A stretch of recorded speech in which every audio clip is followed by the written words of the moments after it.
Fake news is on the rise as the European elections draw near. Ahead of the vote, EU leaders and the European Union are increasingly being the targets of misinformation. Whether it's an attempt to discredit political rivals or claims about EU regulations, social media is rife with false narratives. Let's take a look.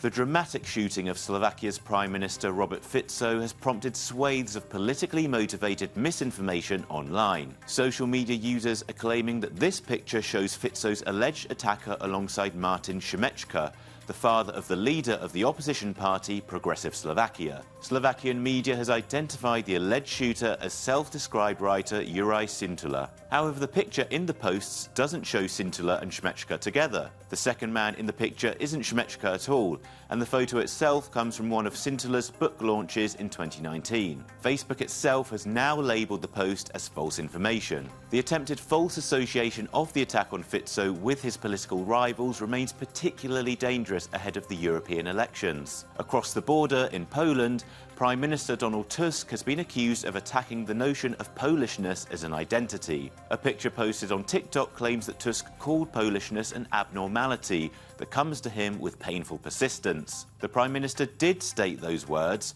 but they come from an article he wrote over 40 years ago. According to Polish fact-checkers, Tusk's article critically discusses Poles' attitudes to reality before confirming that he identifies with his own Polishness at a time when Poland was a communist satellite of the Soviet Union. Despite its oppressive heritage, it remains our common conscious choice, he said. As a strongly pro-EU Prime Minister who previously served as President of the European Council, Tusk is a crucial target for misinformation mere weeks before the elections. Often, it's the EU itself that's under attack from those spreading false narratives. Some social media users say the bloc has prohibited all cash payments over €100,000. This is partly true. The EU has approved rules limiting cash transactions to €100,000, part of a raft of new anti-money laundering measures. But these restrictions don't apply to all transactions. Specifically, there's a limit on professional traders, barring them from accepting or paying cash over €100,000. Transfers between private individuals in a non-professional context are excluded. Ahead of the European elections, it's critical that news is shared accurately and fairly so that the electorate can vote with the proper information at hand. For more investigations and fact checks, head to our website, Euronews.com.